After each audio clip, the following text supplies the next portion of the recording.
On this week's 51%, we speak with science journalist and author Melissa Sevigny to learn about two women who risked their lives to botanize the Grand Canyon in the late 1930s. Botanists today know of these women and they know of their legacy because they're still using their research today. We also hear from mountaineer Jenn Drummond, who just set a record of her own by becoming the first woman to climb all 7 of the world's second summits. I'm Jessie King. It's all up next on 51%. I was standing around like one of those girls I had seen in a movie. The whole world was a movie back then. I had my sunglasses on, I wanted to be seen without seeing shy Lolita. I wasn't really in it, I didn't really get it. You're listening to 51%, a WAMC production dedicated to women's issues and experiences. Thanks for joining us. I'm Jessie King. Today we're bringing you some tales of adventure, a woman who broke new ground and dared to go where no woman has gone before. We'll start with the stories of Lolita Clover and Lois Jotter, as beautifully told by science journalist Melissa Sevigny in her new book, Brave the Wild River, the untold story of two women who mapped the botany of the Grand Canyon. Nowadays, the Grand Canyon receives millions of visitors a year, and there are countless studies of its history, its ecology, and how that ecology is shifting under human influence and climate change. But a lot of what we know is fairly new. For scientists, at least, and botanists in particular, the Grand Canyon was largely uncharted territory as late as the 1930s. That's where Clover and Jotter come in. In the summer of 1938, the pair of botanists set off on an expedition to run the Colorado River, explore the Grand Canyon, and survey its plant life. In Brave the Wild River, Sevigny uses the women's private journals, letters, research, and indigenous knowledge to paint a vivid picture of that journey, one wrought with rushing rapids, treacherous boulders, and prickly cacti. Sevigny says the Colorado River at the time was considered the most dangerous river in the world. Why would these two assemble a team to botanize it? Well, they wanted to be the first. They were both really, I think, remarkable women and quite different from each other, very different personalities. So Lolita Clover was born on a farm in Nebraska, and she was born at a time when women were really expected to be wives and homemakers and mothers, and that did not interest her at all. She had a very adventurous spirit, and she loved the desert. She eventually ended up in Texas, and while she was there, she fell in love with cactus, and she came up with this dream that she was going to catalog all of the species of cacti in the Southwest. Not ambitious at all, right? And so she goes and she gets her PhD in botany at the University of Michigan and starts trying to find, funding and support for this project, and there really isn't any. Nobody's interested in helping her. And so she starts to just go on her own dime, drive out west and collect cactus. And she's doing this in 1937, one summer, when she meets this fellow named Norm Nevels, who has this idea that he's going to start a commercial river running business through the Grand Canyon. And that's something nobody's doing. Like, people aren't just going on Grand Canyon trips in this time. So they cook up this plan. They're going to go together. And Lolita realizes that she needs to have another woman come with her because it would be inappropriate in the 1930s for a woman to go off alone with a bunch of men. So she invites Lois Jotter. Lois Jotter is younger. She's 24 years old. She's working on her PhD in botany in Michigan. The two of them were teacher and student, but they also became closer friends. They actually lived together for a couple of years. So they were close. Lois described herself as not particularly adventurous. She had a lot of outdoor experience, but she described herself as being bookish. Her research was more laboratory-based. And so this was pretty, I think, outside her comfort zone, but she wanted to go. She wanted to take the opportunity, and I think both of them felt this was a chance to really make their mark on the field of botany. On that front, what was the field of botany sort of looking like at that time? You mentioned that, it was pretty unusual, for women to be working in labs and doing that kind of stuff at that time. Right, and that was a change because in the 19th century, botany was very open and welcoming to women because what people were doing was going out into the world and basically collecting flowers, and this was considered an appropriate activity for a young lady to do. You wander around, you collect flowers, you press them, and then you send them to the universities where all the real research gets done. But by the 1930s, things had started to change, and botany was becoming much more laboratory-based. There was kind of early studies in things like genetics and chromosomes. And so as that happened, women started to get shut out. And so it was actually the number of women getting professional degrees in botany was actually on declining. It was going down at this time. So that made Elzada Clover and Lois Jotter kind of outliers in the fact that they were pursuing PhDs in this field. And Elzada in particular, with her desire to go out and collect cactus, she was kind of like a couple of generations behind the curve, right? People really weren't doing that at the time. But that's really what she wanted to do. And I can imagine her kind of like looking around the country and trying to find like a spot on the map where botanists hadn't gone yet, and they didn't know exactly what was there. And well, the Grand Canyon, that's a pretty good place. So they decide to go out and I guess botanize the Grand Canyon. Like the trail to get there, like what was it about the Colorado River that made it so dangerous? Right, yeah. I mean, the Colorado River in the 1930s, I mean, the main thing that made it dangerous was that people weren't really running it, you know? Indigenous people in the region, of course, have been running this river forever. So the Navajo and the Hopi were familiar with running this river in various craft.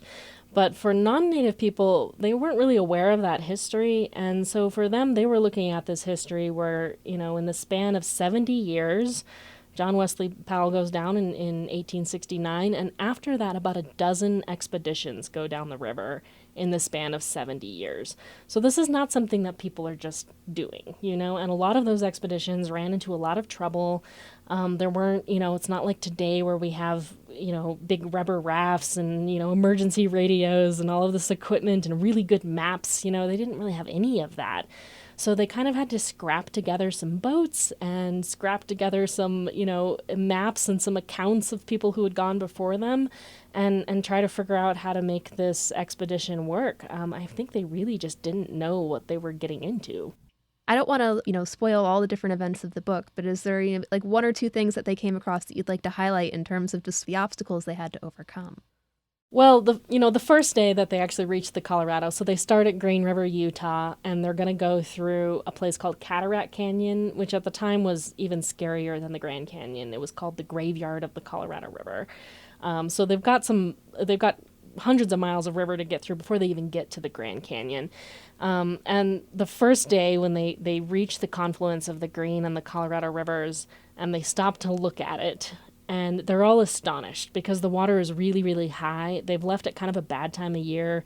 It's the rainy season, and, you know, there's still snowmelt coming down from the mountains. The water's incredibly high.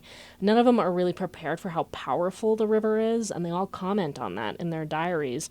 And while they're standing there contemplating their very first rapid, one of the boats tied up on the bank pulls away and goes off down the river without them. And this is pretty bad because they've got 3 boats with them. You can imagine they probably split all of their food supplies between the boats. And it's the start of the trip. If they lose this boat and all of the food supplies, they're going to be in really bad trouble. It's not like they can just hike out and get more supplies. You know, there's no one to call for help. And so Lois Jotter and her boatman jump into one of the other boats and chase it down the river. And so her first experience with going through rapids is chasing this runaway boat. And they don't have time to really stop and look and scout the rapids. They're just going after this runaway boat. And they go through about 6 or 7 rapids, which Lois described as just feeling like one long rapid. Like there was no break, you know. And they do eventually find the boat, but in the course of some strange events, Lois Jotter ends up spending that night entirely alone on the banks of the Colorado River. She's stranded. She's separated from her companions. It's her first night on the Colorado. And that was the scene that really made me want to tell this story, because I was digging through the letters that she wrote. You know, she described this experience of being all alone, you know, in the middle of the night on the banks of the Colorado. And in that situation, I would have been frightened. But Lois later wrote a letter to her mother where she said, "I had a lovely time." And I really loved that about her, and it made me want to tell her story. I was going to ask, you know, as you're going through their diaries and getting ready for this, was there anything that really surprised you about these 2 women or about the exhibition in general that you're just like, I was not expecting it to go that way or for them to feel that way about it? They surprised me all the time. I tried very hard to not make assumptions about what they were feeling or thinking during this trip because I think often my assumptions would have been wrong.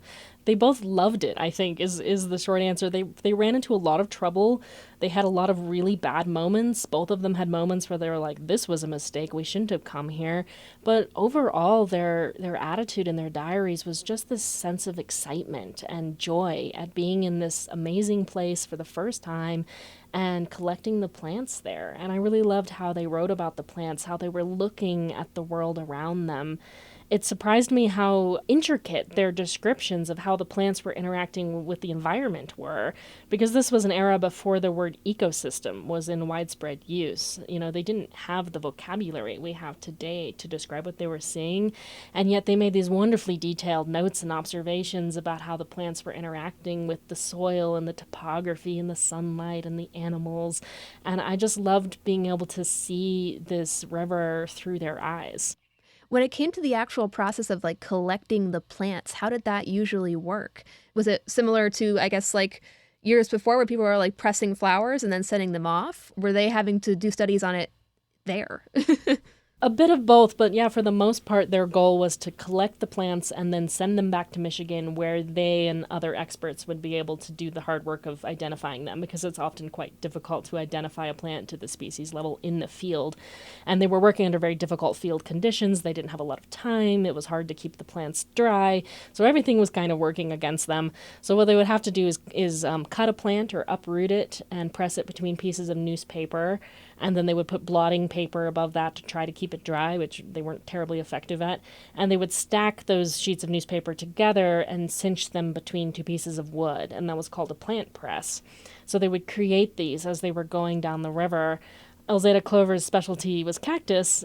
Kind of tricky to do with cactus. I asked a botanist friend who works in this region, like, how would they have done that? And what they would have done is cut, like taken a cactus pad and cut it in half and then scoop the pulp out of the middle. But you have to keep all of the spines intact so you can use those for identification later. So it would have been pretty difficult work. I can imagine they were getting themselves kind of cut up and, scratched up. And on top of that, they're not doing a pleasant stroll through a meadow. They're climbing up cliffs and clambering into these little side channels and stepping on rattlesnakes and just really getting themselves into a lot of trouble going off and collecting plants. I thought it was funny. At one point, one of the women said in her diary that they thought the plant collecting part was more dangerous than running the rapids. Well, I guess what would you say is their legacy? Do they have any cacti that are named after them? Well, Elzada Clover has a cactus that's named after her that came later on, not one that she discovered. They did describe 4 species of cacti that hadn't been described for Western science before. They did not name them after themselves, but they chose other names. And the more important part of their legacy, I think the legacy they left behind is that they made this kind of complete, comprehensive picture of the botany of this region before Glen Canyon Dam went up. So in the 1960s, Glen Canyon Dam was built kind of at the head of the Grand Canyon, and it changed everything, both upstream and downstream, about the ecology of this place. So today, when scientists are trying to understand how the river has changed and maybe how can we restore it, how can we bring back some of its health and vitality, they have to look at records from before. And there are, of course, records from indigenous people, indigenous wisdom keepers. There are other scientific records of this region, but the only record of the plants comes from these 2 women. And botanists today know of these women, and they know of their legacy because they're still using their research today. When it comes to the landscape itself, is it okay if we talk a little bit, I guess, more about like where the Colorado River stands now? Yes. One of the things that fascinated me about this story is that it's a slice of what the Colorado River looked like in 1938. Just as things were really starting to change, just as the big dams were going up and tourists were coming in and non-native plant species were encroaching on the river channel, all of that was kind of right at the cusp of happening in the 1930s. So today we're looking at a very, very different river. We're in our 2nd decade of drought here in the Southwest. The river's flows are quite low. The dams on either side of the Grand Canyon, Glen Canyon and Hoover Dam, Dam have changed everything about the ecology of the Grand Canyon. Today, it's not a river that gets these big giant floods or these really low drought periods. The water's much steadier because it's being controlled by releases from the dam, which is mostly being controlled by human needs for water and for hydropower. And so one of the fascinating things that's happening today is a discussion of, and we're trying to face this future where there's not enough water for what people want, right? We're facing this future where we're going to have to renegotiate these very complex laws and policies that basically divided up more water than this river actually holds. And in that discussion, how do we decide what the river needs, right? How do we leave some water in the river for the ecological needs of this region? I don't know if we're going to do that, but I think it's a fascinating discussion to have. And I think in making those choices, we need to be relying on these historical records, on the knowledge of the indigenous people of this region.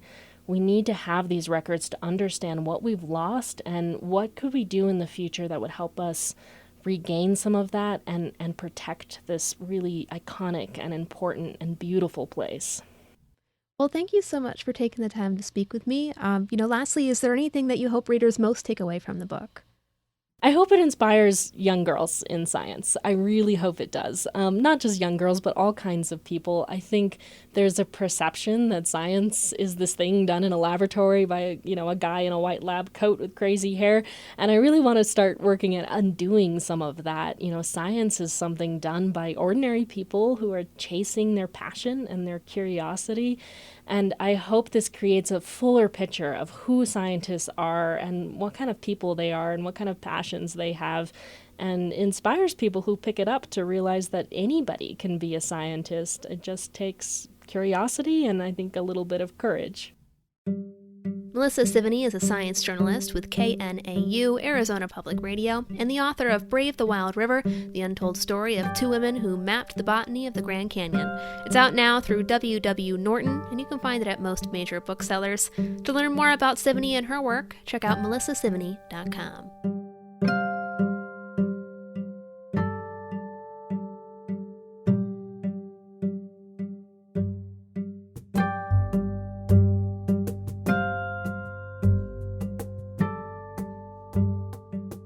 About you, but for me at least, sometimes it feels like the world's firsts have already happened. I find myself surprised whenever I hear someone has set a record or gone to a new place present day in year 2023.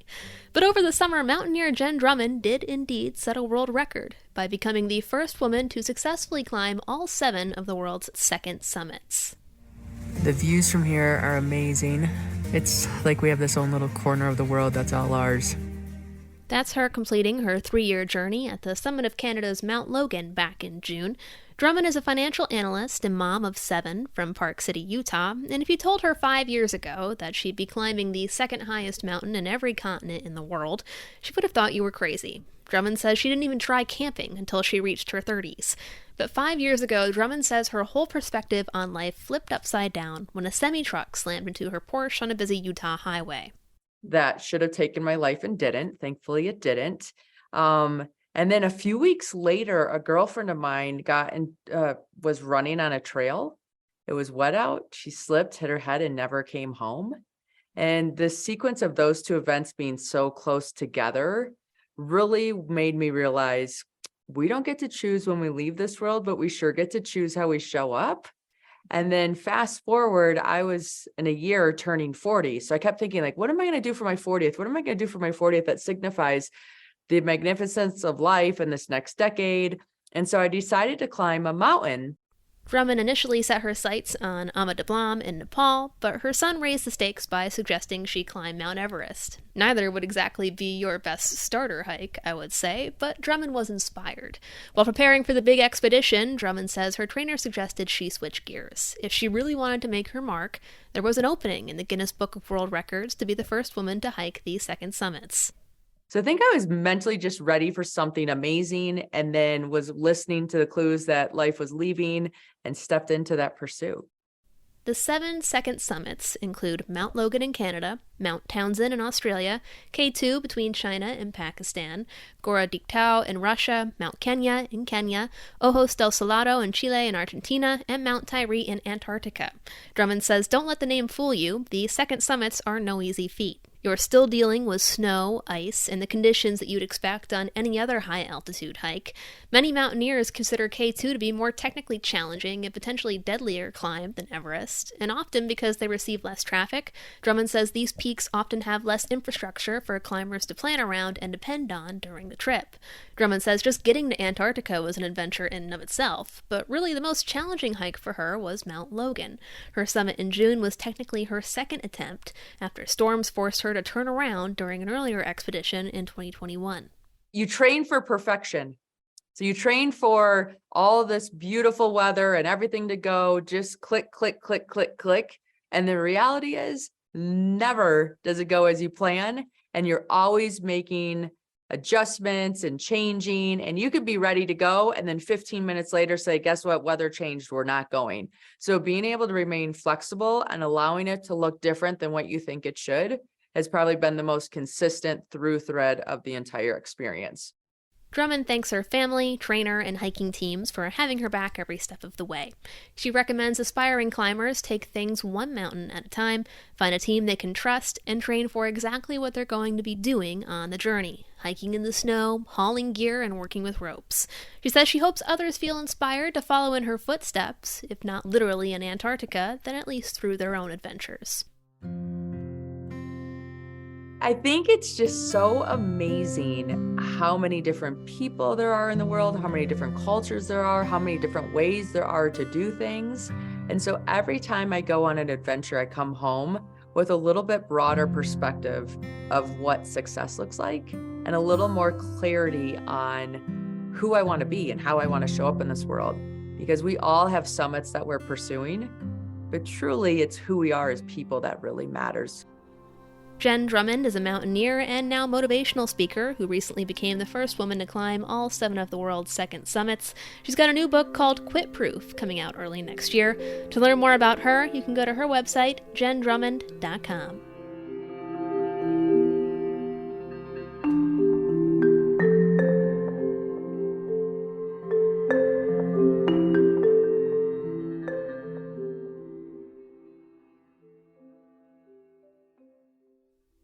We've got one more story for you before we go, this time a little closer to home. White Feather Farm in Saugerties, New York, recently hosted its second annual Soil Fest. The 3-day celebration meant to help attendees feel more connected to Mother Earth and promote a sense of environmental stewardship. Got a little artsy this time around, as it coincided with the Hudson Valley's Upstate Art Weekend. Our associate producer Jody Cowan ventured to White Feather Farm for the festival's first day and got into the dirt to bring us this report. An all-ages crowd gathered at the farm's lush 66-acre forest grounds for 3 days of music, art, and exploratory science.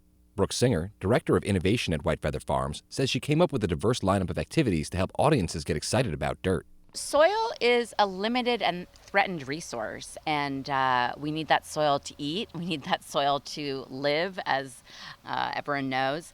But also soil has this amazing potential, if tended to in certain ways, to store carbon and scrub or draw down carbon from the atmosphere and store it in the ground where it's needed and alleviate carbon from the atmosphere in the form of CO2 where there's too much and causing all kinds of, as you know, climate crisis. Singer, who is also an artist and a professor at SUNY Purchase, says Soil Fest is the direct result of an art experiment she launched with White Feather Farm last year. Called Carbon Sponge, the experiment tracks soil characteristics across plots in 5 farms in upstate New York to examine the potential for urban soil to capture and store atmospheric carbon. Soil Fest, Singer says, grew as a way to showcase her results and get the community involved. This year, the expanded lineup includes lessons on drawing with biochar, how to assess soil health with chromatography, and a performance by the goth folk band Dust Bowl Fairies. For day 1, artist duo Lisa Schoenberg and Ali Wist got audiences up close and personal with mushrooms for their interactive project Sensory Kinship of the Third Kind. A composer and percussionist with an affinity for cryptic sounds and field recordings, Schoenberg says it's all about shifting the audience's perspective. It's about exploring how mushrooms sense and how we can sense mushrooms. And Ali focuses on smell and taste, so chemical sensing, and I focus on sound, sonic sensing, and vibratory sensing. Early in the day, Schoenberg guided a group of about 5 people along the wooded wetland trails of White Feather Farm, bringing attention to the sounds of the forest both familiar and foreign. Finding a tree stump in a favorable state of decay, Schoenberg probed it with an array of sound-amplifying transducers and contact microphones. Then, picking up tiny vibrations, Schoenberg quite literally asked audiences to listen to the earth beneath their feet.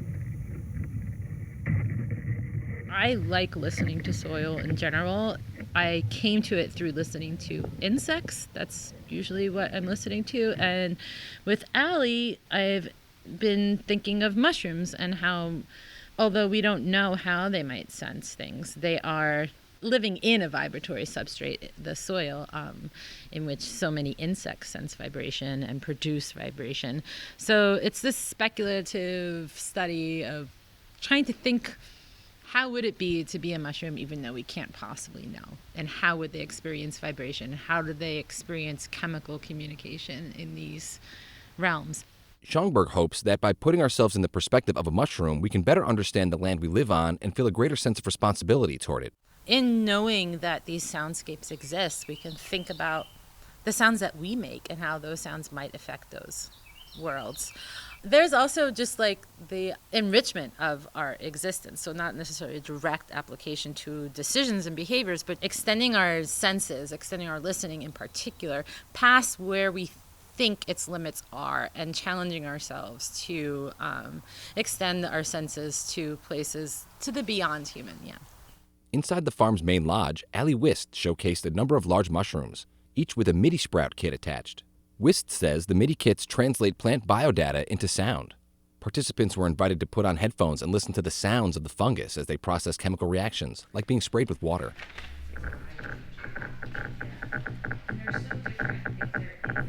Since October 2022, Wist and Schoenberg have been bringing sensory kinship of a third kind to various art spaces and even created a short film highlighting their work.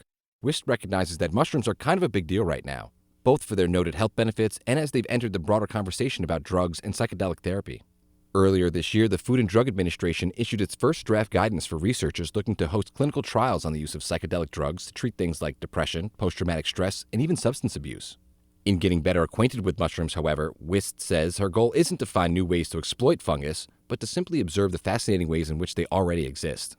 There's so many fascinating initiatives that mushrooms are being used to solve a lot of problems. I mean, everything from packaging design and in architecture and in food, but sometimes the language around it gets too solutionist. So we are definitely more interested in the experimental, exploratory, mutual or empathetic relationship than saying, let's solve a problem or let's see how this non-human can solve our problems.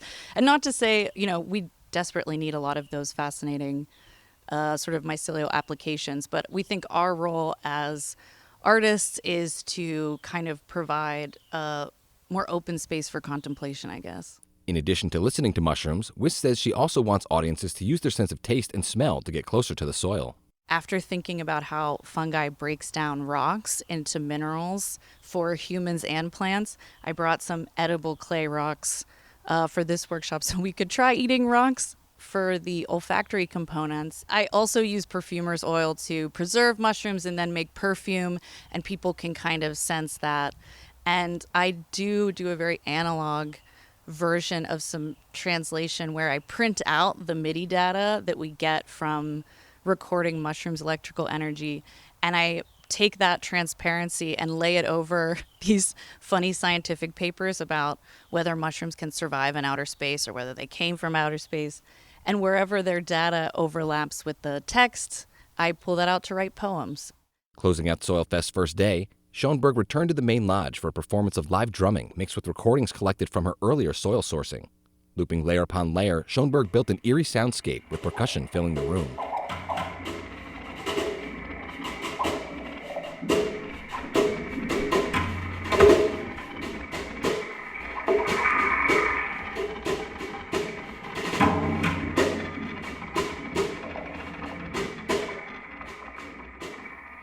Brooke Singer says she hopes attendees walked away with a new perspective on the world around them.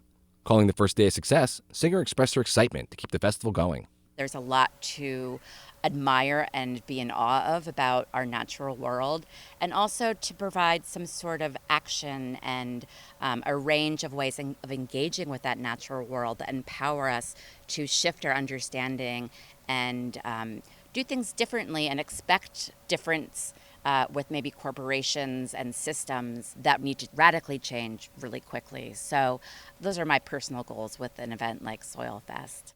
White Feather Farm is a nonprofit organic farm and educational hub in Saugerties, New York. You can learn more about Soil Fest and the farm's work at whitefeatherfarm.org. For 51%, I'm Jody Cowan. You've been listening to 51%. 51% is a national production of WAMC Northeast Public Radio in Albany, New York. It's produced and hosted by me, Jesse King. Our associate producer is Jody Cowan, and our theme is Lolita by the Albany-based artist Girl Blue. Just a reminder that you can listen to 51% anytime at WAMCpodcast.org or wherever you get your podcasts. And you can stay in the loop on all of WAMC's shows by signing up for our weekly newsletter Airwaves at WAMC.org. We hope you'll join us next week. Until then, I'm Jesse King, 51%. I was every single girl, I was nobody else, I was so sure of myself. I was 15 and a half, he was a hollow laugh.